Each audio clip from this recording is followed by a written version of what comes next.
క్రిష్‌తో బాలీవుడ్‌తో పాటు మన టాలీవుడ్‌ని కూడా మెప్పించిన ప్రియాంక ఇప్పుడు గ్లోబల్ స్టార్ అయిపోయింది. వరుస హాలీవుడ్ సినిమాలు ఒప్పేసుకుంటున్న ఈ సుందరి బాలీవుడ్‌కి దూరమైంది. ప్రస్తుతం హాలీవుడ్‌లో ప్రియాంక చోప్రా క్వాంటికో అనే ఓ టీవీ సిరీస్ చేస్తోంది.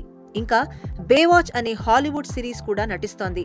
ఆల్ ఇండియాలో మంచి క్రేజ్ ఉన్న ఈ భామ నటించిన చివరి హిందీ సినిమా గంగాజల్. హాలీవుడ్లో నటించడానికి మన సూపర్ స్టార్స్ ఎందుకంత ఉత్సాహం చూపిస్తారు అంటే నేమ్, ఫేమ్, డబ్బు కోసమే అనుకుంటే పొరపాటు పడినట్లే. వీటన్నిటికన్నా ముందు ఆస్కార్కి అవకాశం ఉంటుంది. హాలీవుడ్లో నటించడానికి నేను చెప్పే కారణం అదే అందట ప్రియాంక చోప్రా. అయితే అంతలా నటించే స్కోప్ లేదా? బేవాచ్ సిరీస్లో అందులో బికినీతో ఎక్స్పోజింగ్ తప్ప అవార్డ్ విన్నింగ్ పర్ఫార్మెన్స్ ఏముంటుందబ్బా అని చెవులు కొరుక్కుంటున్నారు బాలీవుడ్ జనాలు ప్రియాంక విషయంలో. అయితే వెరైటీ కథలు తెరకెక్కించిన బాలీవుడ్ స్టార్ డైరెక్టర్ సంజయ్ లీలా బన్సాలి ప్రియాంకకి ఓ కథ చెప్పి ఒప్పించాడట. ఈ మధ్య నవలలన్నీ సినిమాలుగా తీసే ట్రెండ్ ని ఫాలో అవుతోంది బాలీవుడ్. ప్రియాంకకి చెప్పిన కథ కూడా ఓ నవల ఆధారంగా తీసే సినిమా. ఇందులో వేశ్య పాత్ర. ఆ మధ్య కరీనా కపూర్ కూడా వేశ్యగా నటించి మెప్పించింది.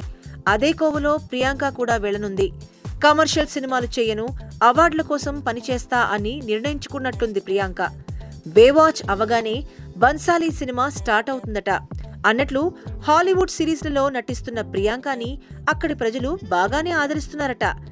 ఎలా అంటే వరుసగా 3 సార్లు పీపుల్స్ చాయిస్ పోల్స్ లో ప్రియాంకకి ఈ సిరీస్ లో అగ్రస్థానం దక్కిందట. పోనీలే, గ్రేటే కదా. ఎప్పటికైనా హాలీవుడ్ సినిమా చేస్తావు, ఆస్కార్ కొడతావు ప్రియాంక అంటూ బాలీవుడ్ స్టార్లు ఆట పట్టిస్తున్నారట ప్రియాంక చోప్రాని.